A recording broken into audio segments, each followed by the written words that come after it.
अनुसूचित जाती उपवर्गीकरण संदर्भामध्ये अनंत बदर समितीचा अहवाल सार्वजनिक करावा अशा प्रकारची मागणी राष्ट्रवादीचे आमदार बडोले यांनी केलेली आहे। सर, काय नेमकी तुमची मागणी आहे आणि तुम्ही विधानसभेत सुद्धा हा मुद्दा लावला?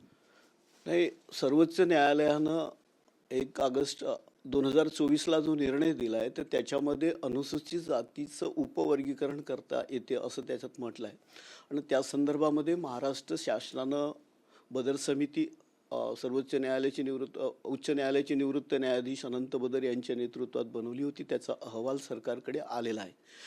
आता माझी फक्त एवढंच त्या बाबतीत म्हणणं होतं का हा जो निर्णय आला आहे तर या निर्णयामध्ये जो क्वांटिफाईड डाटा आहे तो सगळा वस्तुनिष्ठ डाटा एकत्रित केला गेला पाहिजे। कारण अनुसूचित जातीमध्ये 59 ज्या जाती आहेत या जातींचा अजूनही जनगणना तर झालेली नाही आहे आणि त्याच्यामुळे या सगळ्या जातींचा जो डाटा असेल त्याच्यामध्ये आर्थिक, सामाजिक, राजकीय त्यांच्यामध्ये त्यांचं जे काही उत्थान झालं असेल तर त्या पद्धतीचा डाटा एकत्रित केला गेला का हा विषय आहे।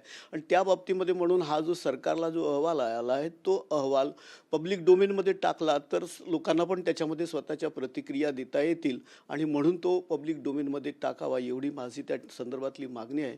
आणि सर्वोच्च न्यायालयाने याच्यामध्ये जे म्हटलं होतं का हा पुनरावलोकन ज्युडिशियल रिव्ह्यूसाठी पण हा खुला असायला पाहिजे असं जे म्हटलं आहे तर त्याच्यामुळे पब्लिक डोमेनमध्ये पण यावा अशी आमची मागणी आहे। सर, ही समिती जी आहे ती सरकारची समिती आहे, अशामध्ये जर पब्लिक डोमेनमध्ये आला तर त्याचे काय फायदे होऊ शकतात? तुम्हाला कशाबद्दल चिंता वाटते?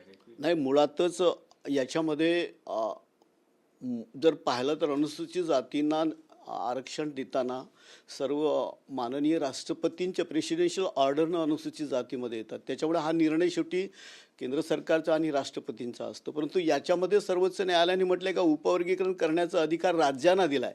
म्हणजे एकीकडे अनुसूचित जाती जे आणायचं असलं एखाद्याला तर त्याच्यामध्ये केंद्र सरकार किंवा माननीय राष्ट्रपतीच्या ऑर्डरनं होते आणि त्याच्यामुळे उपवर्गीकरण करताना मात्र याच्यामध्ये राज्य सरकारने निर्णय घ्यावा असं जे म्हटलं आहे त्याच्यामुळे आणि शेवटी राज्य सरकारांकडे हा पूर्ण 59 जाती आहेत ज्या महाराष्ट्रातील या सगळ्या जातीचा डेटा अवेलेबल आहे का हा विषय येतोय। त्याच्यामुळे ही लोकांची भावना, ही काही माझी भावना नाही आणि म्हणून आम्हाला वाटते की याच्यामध्ये हा जो क्वांटिफाईड डाटा आहे तो एकत्रित केला पाहिजे आणि तो करताना नंतर त्याला पब्लिक डोमेनमध्ये ठेवला बिल आणण्याच्या पूर्वी तर त्याचा फायदा होईल। जनगणना सुद्धा व्हायची आहे त्यामुळे कुठेतरी तुमचं हा मुळातच तीच एक भीती आहे का जनगणना जेव्हा झाली नाही त्याच्यामुळे 59 जाती आहेत तर त्याची सगळी सामाजिक राजकीय स्थिती आणि एकूण परफेक्ट जी लोकसंख्या आहे ती सरकारकडे आहे का असा पण विचार त्याच्यामध्ये येतो म्हणून तो आम्ही म्हटलं आहे।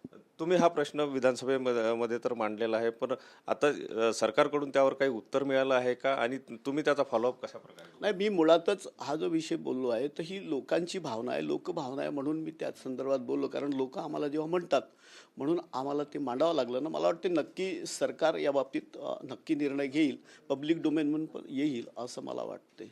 तुम्ही हा डाटा पब्लिक डोमेनमध्ये आणावा असं म्हणता आहे तर दुसरीकडे जर बघितलं तर केंद्रातले राज्यमंत्री जे आहे रामदास आठवले यांनी मात्र उपवर्गीकरण हे आम्हाला मान्य असल्याचं सांगितलं। शेवटी सर्वोच्च न्यायालयाने निर्णय आणि त्याच्यावर केंद्र सरकारने त्याच्यात जे बिल पास केलं आहे त्याच्यामुळे हा मान्य करावाच लागेल।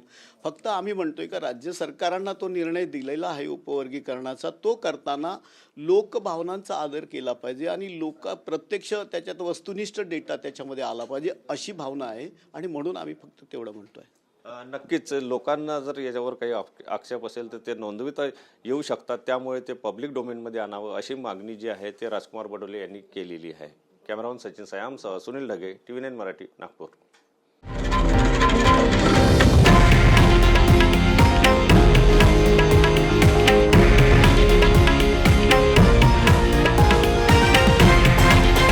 हे आहे देशातील नंबर 1 न्यूज नेटवर्क आणि आपण पाहत आहात TV9 मराठी, एकमेव।